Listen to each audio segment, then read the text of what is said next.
If you're going to fish any North Country stream, the chances are you're going to be using wet flies, and the chances are the wet flies you use will be spiders. Now these flies, most of them are found in this book, Edmonds and Lee's famous book, Brook and River Trouting.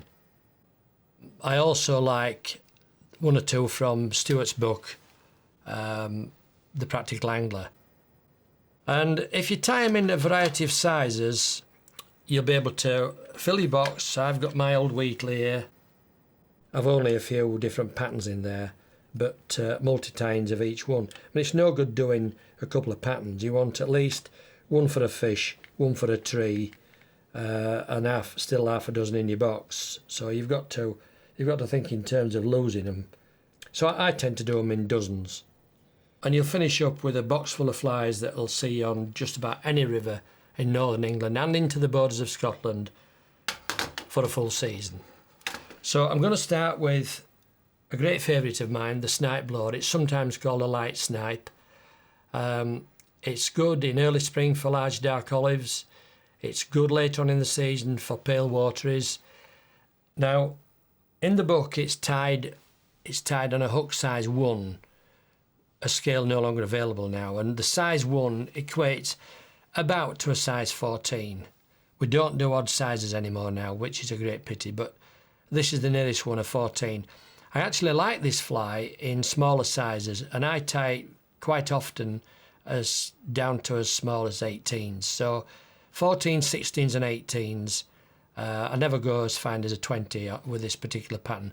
The 18 is a great fly for late summer and early autumn when the small pale wateries are on.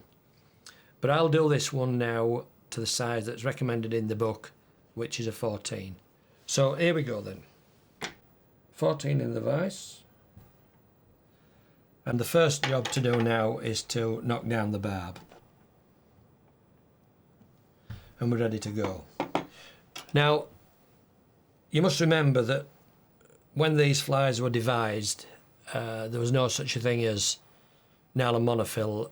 All the hooks in those days were tied on either silkworm gut or horsehair. And of course, to give them better grip, they always waxed the thread. Today we tend not to wax threads because we're using mono and we've got eyed hooks. But I'll dress it to the original recipe.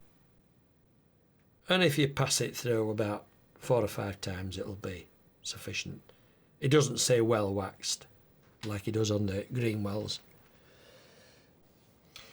So I've waxed my thread, so the next thing to find is the necessary feather, and it's the undercoverts from a snipe's wing. And there they are, smoky grey hackles, the greater undercoverts. So I'd take one out, and the first thing to do, bearing in mind this is tied on a 14, it's a largish hook, is to check the fibre length against the actual overall length of the hook. And I want the fly, the hackle, to just umbrella out just beyond the bend of the hook. And this feather's just about right, it's just going to give me the right length. And the other thing to remember is, in the recipe they say the lighter side of the feather towards the head of the fly. And when you look at this feather, it's got a darkish side and a light side. It's not unlike a water hen's undercover in that respect. And I'm going to tie it on with the darker side facing me. Now, one small point here when dressing spiders. Most people, in fact I do it sometimes, start and make the thread catch. That's the starting point. And then they enter in the feather. If you do that, you find you get a little bump where the hackle goes. And I sometimes, well, mostly actually, I like to enter both the hackle and the silk at the same time. So I just hold the hackle by the tip there with my thumb, circle round, slide it forward. You need about 1 eye space for the hackle and the head, and then come back on yourself and start winding on. Once you've got to there, you're home and dry. It's not going to escape. And then you can see the waist tip of the hackle. can see your waste thread, lift up, snip off. Right, now wind on, just whack it on, and let's just talk about body length now on spiders. They are usually fairly short bodied, and there's this sort of empirical rule that says the bodies have either to finish opposite the hook point or halfway between hook point and barb point, which is about there. So there's a short version, if you like, and a long version, or a normal version. Some people like to tie spiders with very, very short bodies. I like them about where I've got it now, about the midway point. So now, once you've set your body length, just simply wind back,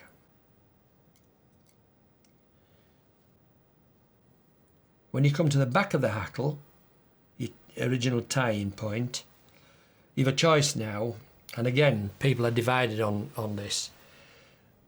Some people like to leave the thread there, wind the hackle on, and then take the thread actually through the hackle, in the belief that these extra turns of thread through the hackle actually reinforces, strengthens the hackle. But in order for that to work, you've got to have the hackle going in one direction and the thread going in the opposite direction. If you have them both going in the same direction, then the thread doesn't overlap the hackle stalk at all. It just follows in the groove and you get no strengthening. What I like to do, I like to hold the hackle back, bring the tying thread to the front, just behind the eye of the hook, and now I'm ready to wind on. Check where the lighter side is, and now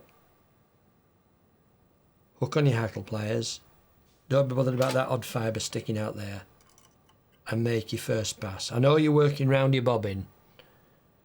Make your first pass. When you've made your first pass, just start chevroning those fibres back a little bit.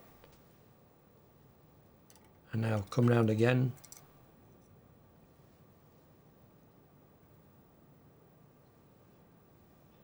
And up to the top. And what I do, I know they say, you hear people say 2 turns of hackle. Well, I actually like to look at the amount of hackle. I don't really go by this 2 turns or 1 turn or whatever. And so that, to me, is about the right amount. Cross hand wrap, bring your thread through, separate the hackle barbs from the stem, and 2 turns go straight through, and another one, and you've got the stem nicely held down. Now you can either go in with your scissors, or I just use the edge of my scissor blade and just saw through it. No need to make any more wraps, and just come round with 3 turns, working back towards the hackle, trap there, pull through, fly tires nip, nip, nip, nip, pull, pull, pull,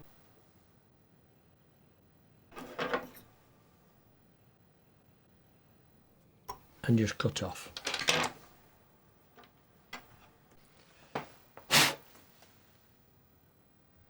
So there's the light snipe or Snipe Bloa. You'll find the fibres will tend to grab hold of one another at the tips. They tend to want to zip up again. So I just go around and I just give them a little bit of a separating. So to finish it, we will give it the usual lick of head cement. And I like this fly tight, just put a little droplet there, and that will suck into the base of the hackle. You only want a drop, and almost half a drop. In fact, what you want is the edge of your dubbing needle just wet, and it'll pick it up and suck it straight in. So that's it. That's the light snipe or Snipe Bloa, and that's a great fly. and you can almost fish it season through, to be honest with you. It covers for lots and lots of upwings. And when you get the medium olives coming off that are paler in colour than the larger darks, that's a cracking fly. So I wouldn't be without that in my box. And as I say, I tie them both in this size. I don't go any bigger than 14s, but I do 14s. I like the 16. I like 16s and 18s. 18s are great, as I say, in late summer and early autumn when the little 4 or 5 millimetre jobs are coming off, the little pale water is. That's a brilliant fly.